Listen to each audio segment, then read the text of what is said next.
Sri Venkatesh रघुकुलतिलका दशरथदनय सीतापते Shri Ramchandra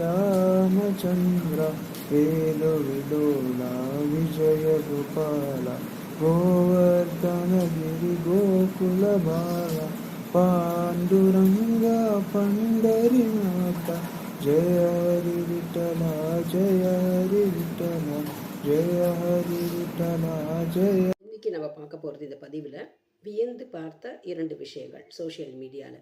so இந்த மாதிரி விஷயங்கள் வரும்பொழுது குழந்தைகளுக்கு பலவிதமான எனர்ஜி கிடைக்கும். அதாவது இதை பார்த்து நம்மளும் வரணும் அப்படிங்கிற மாதிரி ஒரு தன்மை வந்து அவங்க மனசுக்குள்ளே வரும். ஸோ இந்த மாதிரி பதிவுகள் நிறைய வருவது இளைய சமுதாயத்திற்கு ஒரு உந்துதலாக இருக்கும் அப்படிங்கிறது தான். ஒன்று டோட்டலாக புராணம் சம்மந்தப்பட்ட விஷயம், இதிகாசம் புராணம் சொல்லணும் இல்லையா, அது.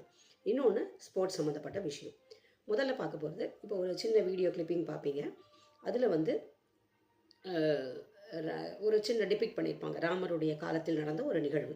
அதாவது ஹிந்து கஷ்டம் பிரகாரம் திருமணங்களில் வந்து மாலை மாற்றுதல் அப்படிங்கிறது ஒரு பெரிய நிகழ்வாக கருதப்படும். எல்லாரும் முன்னாடியும் அந்த சின்ன குழந்தைகளாக இருந்தால் அதை தோளில் தூக்கிட்டு மாமா வந்து இது பண்ணுவார், மாலை மாற்றுவாங்க.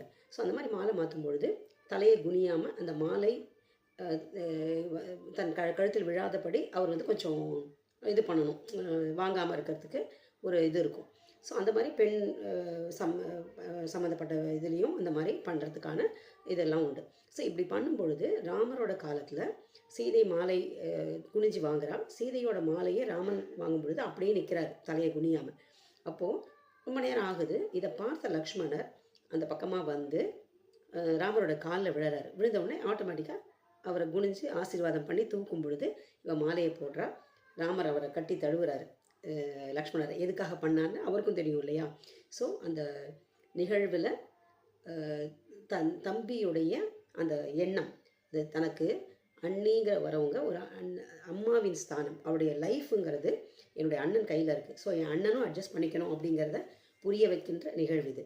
ஸோ ராமர் இருந்தாரா இல்லையா, கட்டுக்கதையா அப்படிலாம் பேசுறதை விட்டுட்டு அந்த காட்சியை மனதில் நிறுத்தி ஒரு இது அட்ஜஸ்ட்மெண்ட்ஸ் பிட்வீன் அப்படிங்கிற ஃபேமிலிக்குள்ள அண்ணன் தம்பிகள் வந்து இந்த வரப்போகிற பெண்ணை எப்படி ட்ரீட் பண்ணணும் அப்படிங்கிறத கற்றுக் கொடுத்த ஒரு நிகழ்வு அப்படிங்கிறதுனால இந்த பதிவு இது ரொம்ப அழகாக இருந்தது. ஸோ நீங்களும் பாருங்கள்.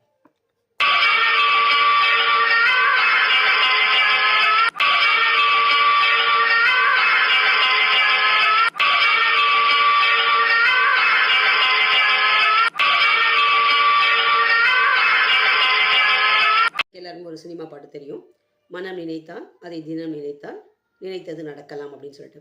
இந்த குகேஷ் அவரை பார்க்கும் பொழுது maybe they are very educated parents, அதெல்லாம் இருக்குது, இல்லைன்னு சொல்லலை.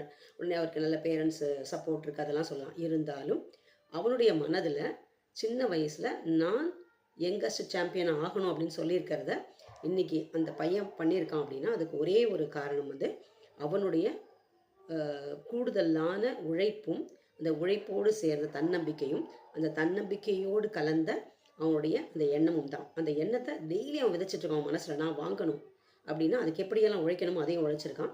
ஸோ அந்த நிகழ்வு ஒரு பெரிய இந்தியாவுக்கும் தமிழ்நாட்டுக்கும் ஒரு பெரிய பெருமை தேடி தந்த ஒரு நிகழ்வு இல்லையா. ஸோ குழந்தைகள் உன்னை சாதிக்கணும்னு நினச்சா உங்களுடைய மற்ற எக்ஸ்டர்னல் சப்போர்ட்ஸ் அதெல்லாமும் இருக்கும், இல்லைன்னு சொல்லலை. அதை மீறி உங்களிடத்துல என்ன நீங்கள் நினைக்கிறீங்களோ அதுவாக ஆக முடியும் அப்படிங்கிறதுக்கு ஒரு பெரிய உதாரணம் தான் இந்த பையன். ஸோ இந்த மாதிரி நிகழ்வுகள், இந்த மாதிரி பதிவுகள் நிறைய சோஷியல் மீடியாவில் வரணும் அப்படிங்கிறது தான். தேவையில்லாத இதெல்லாம் வரதை விட்டுட்டு இந்த மாதிரி வரும்பொழுது குழந்தைகளுக்கு அந்த பாசிட்டிவ் அப்ரோச் வரும் அப்படிங்கிறதுனால தான் இந்த பதிவு. நன்றி.